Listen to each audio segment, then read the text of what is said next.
Et bienvenue dans le corrigé du problème que j'ai déposé dans le groupe WhatsApp. C'est un problème très intéressant sur le nucléaire. On va voir beaucoup de notions, comment il travaille avec des courbes, comment utiliser le diagramme énergétique, comment montrer que l'énergie libérée au bout de n fois T1/2 égale à cette expression. Donc voilà le sujet. Donc on va étudier la décroissance radioactive de l'iode. Donc l'objectif c'est étudier la décroissance de l'iode. Donc on vous dit quelques données. La masse molaire de l'iode 123 égale 131 égale. Donc ce sont deux isotopes. Donc on vous donne la demi-période, la période plutôt de l'iode 123, d'accord? On vous donne le nombre d'Avogadro et on vous donne cette courbe-là, ce diagramme qui représente le nombre de neutrons en fonction de Z. Bien. Et dans cette courbe, on vous indique les noyaux qui sont stables, les noyaux qui ont un mode de désintégration β- et les noyaux gris sont β+. Bon, le césium par exemple, celui-là et celui-là, sont mode de désintégration, c'est β+. Question. Quel est le mode de désintégration? Et la désintégration de l'iode 131 donne un noyau X. Écrire l'équation de désintégration. Est-ce que ce noyau X est stable? Justifiez votre réponse. Donc, je vais essayer de répondre à question par question, d'accord? Donc, on va commencer par d'abord répondre à cette question. Bon, on vous dit l'iode 131. Vous voyez bien que l'ensemble des iodes, quel que soit l'isotope, leur mode de désintégration, c'est β-. Donc, on va dire tout de suite, l'iode 131 donne β- qui est au moins 1, 0. Les règles de conservation, donc A plus 0 égale à 131, donc A égale à 131. Z moins 1 égale à 53, donc Z égale à 54. Donc, quel est le noyau qui a Z égale à 54? C'est le xénon. Donc, ce noyau, c'est le xénon 54, 131. Est-ce qu'il est stable? Je reviens à la courbe, 54, 131, il possède combien? 77 neutrons, parce qu'il y a plusieurs isotopes. Donc, celui qui possède 77 neutrons, c'est celui-là. Donc, on voit bien que c'est un noyau qui est stable. D'accord? Si, par exemple, il avait 79 neutrons, il ne sera pas stable. Donc, c'est un noyau stable. Bien. Maintenant, on vous donne ce diagramme. On va voir comment l'utiliser. Et on vous dit calculer l'énergie de liaison de l'iode 131 et de xénon et puis comparer leur stabilité. Ensuite, calculer oméga électronvolt, l'énergie libérée par la désintégration de l'iode, toujours en utilisant ce diagramme. Et après, on va passer à l'activité. Calculons donc d'abord l'énergie de liaison. Donc, par définition, l'énergie de l'iode combien? 53, 131, il contient 78 protons, 53 protons. Donc, ça sera 53 protons fois la masse du proton, plus 78 neutrons fois la masse du neutron, moins la masse de l'iode fois C carré. Donc, ça, c'est la définition de l'énergie de liaison. Mais dans l'exercice, on ne donne pas la masse de l'iode, ni la masse du proton, ni la masse du neutron. Mais on a ce diagramme. Donc, on a 54, 78. Vous voyez bien, 54, 78. 53, pardon, c'est 53. C'est pas 54, c'est 53. 53. D'accord? C'est 53. L'énergie de liaison de... Donc, c'est 53 protons. D'accord? L'iode, c'est bien 53. D'accord? C'est 53. Donc, vous voyez bien 53 plus 78. Donc, moins la masse de l'iode. Donc, l'énergie de liaison correspond exactement à cette différence. Donc, 53 protons plus 78 neutrons. Voilà leur énergie. Voilà l'énergie de l'iode. Leur différence, c'est l'énergie de liaison. Donc, ce sera E2 moins E1. Donc, voilà. C'est E2 moins E1. Et on calcule E2 moins E1. On trouve 1102,41 4196 mégaélectronvolts. Donc, pour le xénon.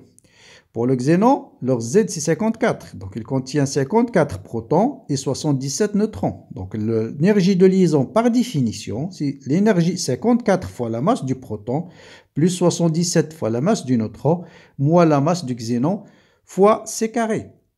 Or, dans le diagramme, je n'ai pas 54 plus 77. J'ai 54 protons plus 77 neutrons plus bêta. Donc, je vais ajouter bêta et je retranche bêta. D'accord? Et la même chose, dans le diagramme, j'ai la masse du xénon plus bêta. Donc, vous voyez bien, cette énergie, c'est tout simplement O3 moins O4. Donc, je regarde le diagramme énergétique. Voilà 54 plus 77, mais j'ai un plus bêta. Mais là aussi, j'ai un plus bêta. Donc, si je fais la différence entre ce niveau et ce niveau, les bêtas vont se simplifier. Donc, il va me rester l'énergie de 54 protons plus 77 neutrons, moins l'énergie de xénon, et c'est exactement l'énergie de liaison. Donc, c'est cette différence-là. Donc, c'est E3 moins E4. Voilà, c'est E3 moins E4. Et si je calcule l'énergie de liaison par nucléon de xénon, je divise par le nombre de nucléons de xénon, c'est combien? Bon, vous le calculez, c'est pas 131, de toute façon 131.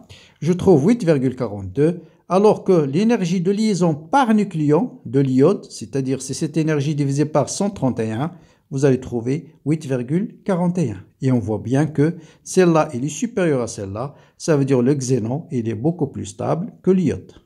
Bien. Maintenant, on va travailler avec l'activité. On vous dit à t égale à 0, l'échantillon contient 870 microgrammes de l'iode. C'est l'iode et pas le cobalt. On considère la courbe de décroissance radioactive, N de T. Delta, c'est la tangente à t égale à 1,5. Et les questions, c'est déterminer N0, calculer l'activité à l'instant t égale à 1,5 jours, déterminer T1,5 et puis sa valeur, calculer la durée nécessaire pour qu'il y ait 70% de noyaux désintégrés, faites attention, désintégrés, montrer que l'énergie libérée au bout de n fois T1,5 est donnée par cette relation-là. Ensuite, on va démarrer avec la même masse de deux isotopes et on vous dit calculer l'activité initiale de l'isotope 123. Ensuite, chercher l'instant où les deux activités vont être égales en fonction de M1, M2, T'1,5 et T1,5. Bien. Pour N0, donc N0, il se fait revenir sur la courbe. Donc vous avez lecture directe sur la courbe. À T égale, ça c'est N de T, hein, c'est N de T. À T égale à 0, c'est ce point. Et vous voyez bien que vous avez 1, 2, 3, 4. Donc c'est 4, 10 puissance 18. Donc là, on va dire directement d'après la courbe, N0, d'après la courbe, égale à 4, 10 puissance 18. Maintenant, quelle est l'activité à l'instant 1,5 jours? Bien, je vous rappelle, en mathématiques, si vous avez une courbe quelconque, f de x, ça c'est la tangente à la courbe en un point x0. C'est quoi l'équation de cette tangente? Par définition, c'est f' de x0, facteur de x moins x0 plus f de x0. Ça veut dire cette tangente-là, quelle est sa pente ou bien son coefficient directeur? C'est f' de x0. Très bien. Gn en fonction du temps. J'ai la tangente à t égale à 1,5 jours. Quel est le coefficient directeur de cette droite? Donc, c'est la dérivée de f' de x, c'est-à-dire la dérivée de n par rapport à la variable qui est t. Donc, d de n sur d de t, c'est la pente de cette droite. Or, c'est quoi l'activité à un instant t? Par définition, je vous rappelle, l'activité, c'est la vitesse avec laquelle la désintégration ait lieu. Donc, par définition, c'est moins d de n sur d de t. Ça, c'est la définition de l'activité. Donc, à l'instant t0, c'est moins d de n sur d de t à l'instant t est égal à t0. Or, d de n sur d de t, c'est la pente de cette droite, de la tangente. Donc, l'activité à t égale à 1,5, ça sera tout simplement la pente de cette tangente-là. Voilà, c'est la pente de cette tangente. Et bien, pour calculer la pente, je reviens sur la courbe. Je vais faire un zoom. Voilà. Vous prenez deux points qui sont clairs. Par exemple, ce point. Moi, j'ai pris celui-là et celui-là. Et la tangente, c'est cette distance-là divisée par cette distance-là. C'est tangente alpha. Donc, ce point, c'est 2,5, 2,75. Donc, la pente, ça sera 2,75. Moins ce point, c'est combien? C'est 2.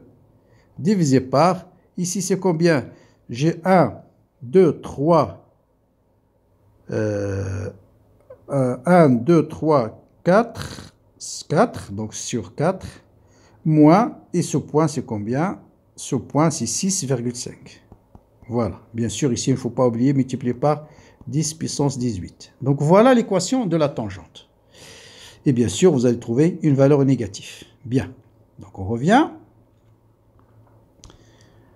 Donc on revient à notre tangente, voilà 2,75 moins 2 divisé par 4 moins 6,5 avec ce signe moins.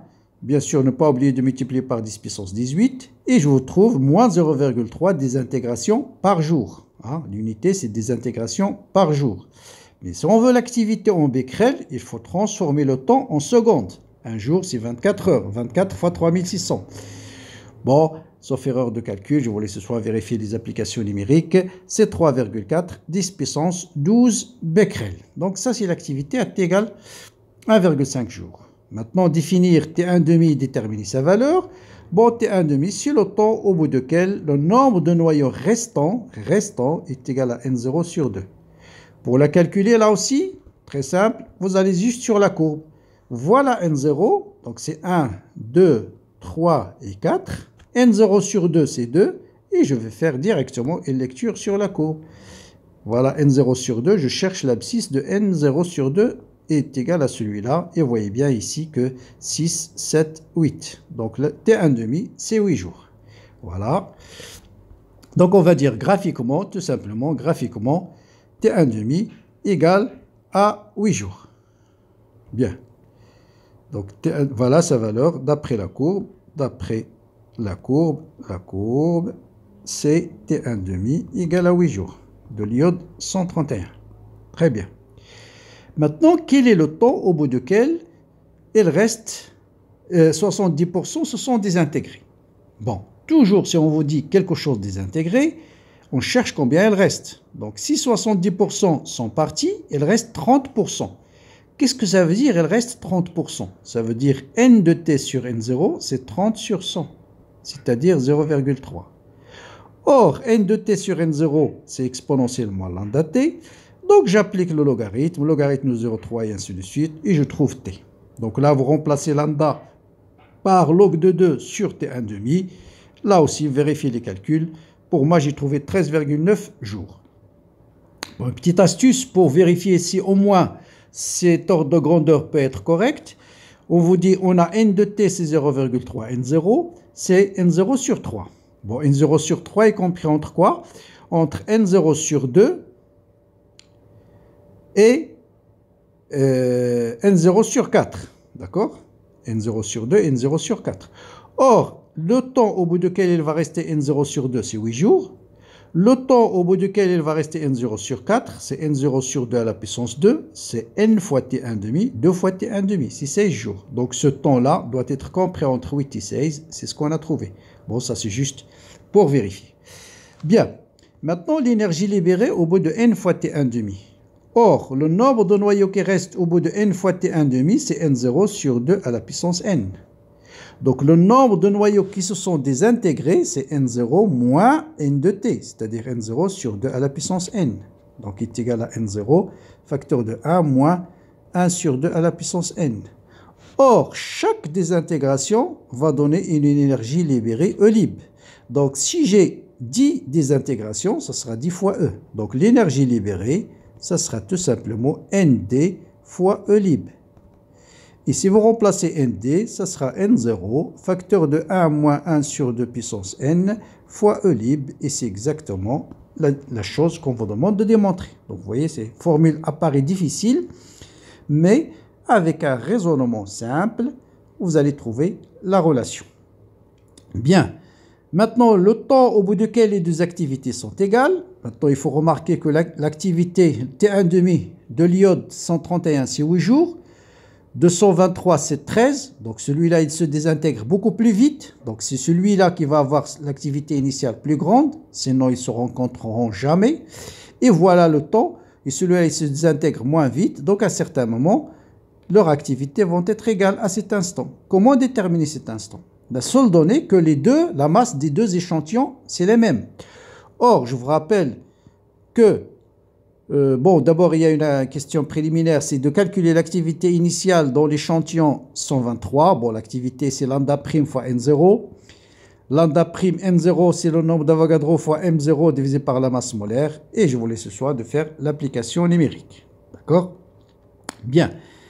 Maintenant, je disais que M0, combien de noyaux de M0? C'est le nombre d'Avogadro fois M0 divisé par la masse molaire. Ça, c'est N. J'ai déjà utilisé ça tout à l'heure. Donc, il suffit d'écrire l'activité de premier est égale à l'activité de deuxième, c'est-à-dire A1 égale à A2. Donc, lambda 1 fois N1 va être égal à lambda 2 fois N2. Donc lambda 1 fois n01 exponentielle moins lambda 1 fois t égale à lambda 2 fois n02 exponentielle moins lambda 2 fois t. Je vais déterminer lambda 1, c'est log de 2 sur t1 demi. Donc log de 2, pardon, lambda 1 avance là, juste n'0, 1. Donc c'est lambda 1, n'0, c'est petit m0 fois le nombre d'Avogadro sur la masse molaire, c'est m1 exponentielle moins lambda 1 fois t égale à lambda 2. Donc l'indice 1, moi je vais l'attribuer à l'iode par exemple 131 et l'indice 2 à l'iode 123. Après, peut-être ça ne correspond pas à ce qu'il y a de l'exercice, mais je vais travailler comme ça. Donc N02, c'est la même masse. Ils ont la même masse sur M2 exponentielle moins lambda 2 fois T. Vous simplifiez par ça. Vous ramenez lambda 2 de l'autre côté ou lambda 1 de l'autre côté, peu importe. Donc si je ramène lambda 2 de l'autre côté, je vais multiplier par exponentielle lambda 2 des deux côtés. Donc lambda 2 moins lambda 1 fois T. Donc celui-là va disparaître. Et je multiplie ici par exponentielle lambda 2. Il va rester lambda 2 sur M2 fois M1 sur lambda 1. J'applique pour disparaître l'exponentielle logarithme des deux côtés. Et je trouve lambda 2 moins lambda 1 fois t égale lambda 2 fois m1 sur m2 fois lambda 1. Et donc, vous allez trouver t égale. Voilà comment on détermine l'instant au bout duquel les deux activités vont être égales. Le plus important, c'est de remarquer que celui qui a l'activité la t1,5 la plus petite valeur, c'est celui qui va avoir l'activité, bien sûr, initiale la plus grande. Sinon, de toute façon, vous avez les données numériques pour calculer A0 de l'iode 131. On a déjà calculé A0 de l'iode 123. Peut-être c'est pourquoi qu'on vous demande de déterminer cette valeur-là. Et après, il suffit de faire les deux activités sont égales et vous allez déterminer l'instant de rencontre. Donc voilà pour ce beau problème. On a vu comment travailler avec le diagramme énergétique, comment déterminer l'activité à partir de la loi de décroissance. Il vous reste juste à mettre un petit like à la fin de la vidéo. Partagez-le avec vos amis. Bon courage, bonne continuation. À bientôt pour un autre problème.